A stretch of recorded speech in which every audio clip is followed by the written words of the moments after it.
지난 주말 홍대 근처를 걷고 있었는데요. 이 골목을 가다가 팬사인회를 하는 거예요. 보니까 숲에서 방송하는 분의 팬사인회 같았는데 누군지 기억은 안 나요. 근데 엄청 이쁜 여자 스트리머 분이셨어요. 여하튼 문득 오랜만에 숲 분석 한번 해볼까 이런 생각을 하게 되었습니다. 그동안 무엇이 바뀌었는지, 투자 매력은 있는지 살펴볼게요. 먼저 주가부터 보겠습니다. 가장 중요하면서 현재 상황을 알 수 있는 거죠. 숲 주봉 차트를 보니 2021년 아주 큰 대세 상승을 보인 이후 부진한 흐름을 보이고 있어요. 과거 25만원까지 올랐던 주가는 최근 8만원에 못 미치는 가격에서 거래되고 있습니다. 즉 지금은 다소 부진한 주가 흐름을 보이고 있다, 이렇게 정리할 수 있겠어요. 먼저 숲이란 이름이 생소할 수 있어요. 숲보다는 아프리카TV로 더 유명하죠. 2024년 10월 15일 아프리카TV는 숲이란 이름으로 회사 이름과 플랫폼 이름을 변경했어요. 이렇게 이름을 바꾼 이유로는 크게 4가지가 꼽히는데요. 먼저 부정적 이미지 탈피, 글로벌 브랜드 구축, 새로운 플랫폼 정체성, 용어 통일, 이렇게 4가지 이유가 있었습니다. 이 중 특히 부정적 이미지 탈피가 가장 눈에 띄는데요. 아무래도 아프리카TV 하면 선정성 또는 사행성, 이런 이미지가 사람들 뇌리에 박혀있기 때문이죠. 그래서 이 선정성과 사행성을 바탕으로 성장해 왔다는 비판을 많이 받아왔었습니다. 이름을 변경함으로써 이런 이미지 탈피를 하기 위한 전략이라고 저는 해석을 하고 있습니다. 그러나 여전히 숲은 별풍선이라 불리는 기부경제 선물 등으로 가장 많은 매출을 올리고 있습니다. 올해 2분기 기준 기부경제 선물 등 플랫폼 매출이 전체의 75%를 차지하고 있는데요. 이외에 광고 및 컨텐츠 제작이 24% 수준입니다. 이름은 바뀌었으나 여전히 아프리카TV 시절로 불리던 시절과 크게 바뀌진 않았다, 이렇게 해석할 수 있겠네요. 참고로 숲은 광고 및 컨텐츠 사업을 확장하기 위해 노력하고 있습니다. 이에 기부경제 플랫폼 사업 비중이 점점 하락해 최근 2분기 기준 75% 수준까지 하락했고요. 즉 회사는 광고 및 컨텐츠 사업을 확장하기 위해 노력하고 있으며 그 성과가 중요하다, 이렇게 해석할 수 있습니다. 기부경제 플랫폼은 지금도 여전히 매력적인 사업이에요. 2014년부터 2024년까지 이 성장률을 보면 한 번도 역성장을 한 적이 없습니다. 최근에도 성장을 하고 있고 특히 2022년 부진했는데 2023년, 2024년 회복하는 모습을 보였습니다. 기부경제 플랫폼은 여전히 숲의 확실한 캐시카우라고 해석할 수 있죠. 든든한 캐시카우를 바탕으로 사업을 확장하는 건 아주 좋은 전략입니다. 단 기부경제 플랫폼은 아까 말씀드렸듯이 회사가 부정적 이미지를 탈피하고 글로벌 브랜드를 구축하기 위해 이겨내야 하는 숙제이기도 합니다. 광고 및 콘텐츠 제작 사업의 성과가 그만큼 중요한 이유죠. 그러나 문제가 있어요. 광고 및 콘텐츠 사업은 더 치열한 전쟁터입니다. 아프리카TV가 과거 기부경제 플랫폼을 개척했던 선구자 역할을 했다면 광고 및 콘텐츠 사업은 이미 많은 플레이어가 치열하게 사업 경쟁을 하고 있는 장소인 거죠. 이에 과거 매출 역성장을 한 적도 있습니다. 특히 최근 경제가 부진한 모습을 보이면서 광고 산업이 타격을 받았는데요. 숲의 광고 및 콘텐츠 사업도 영향을 받았습니다.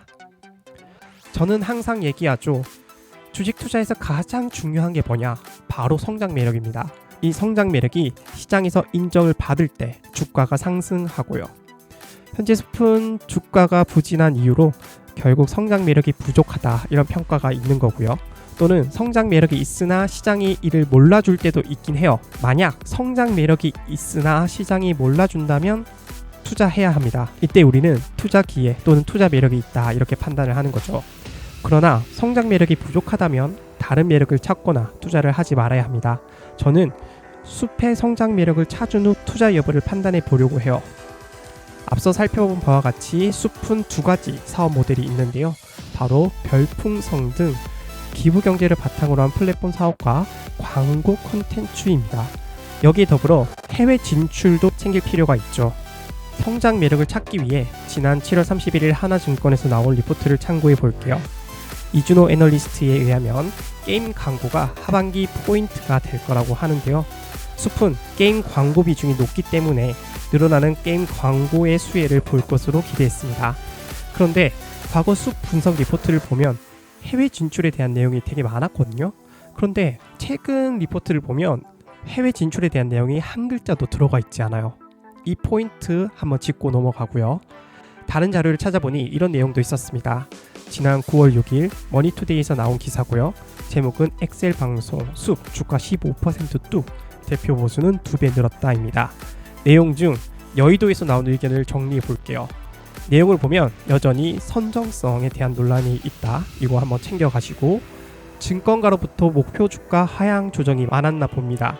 이유는 라이브 스트리밍 시장 업황이 악화되었고 경쟁이 심화되었다는 내용인데요.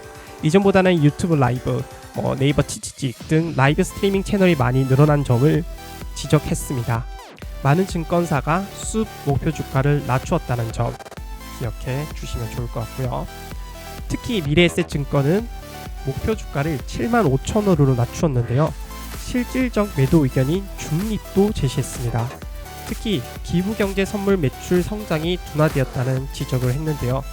아까 말씀드렸지만 기부경제 선물은 숲의 캐시카우이자 가장 큰 매출 비중을 차지하고 있는 거죠. 즉 기부경제 선물 매출 성장이 둔화되었다는 것은 꼭 기억해 두시고 가치평가 또는 투자 매력 평가할 때 적용을 해야 합니다. 사업별 성장 매력을 보면 매출 비중이 가장 큰 플랫폼 시장은 성장이 둔화될 것으로 보여요.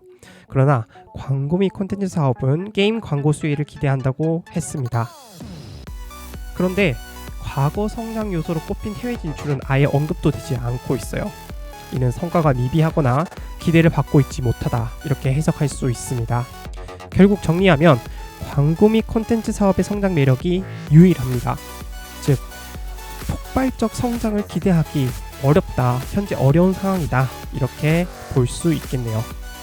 2021년부터 2027년까지 실적 성장세를 보면 안정적 성장을 했다고 할 수 있고 앞으로도 할 것이라고 기대를 받고 있습니다. 이렇게 보면 숲이 충분히 매력적이죠.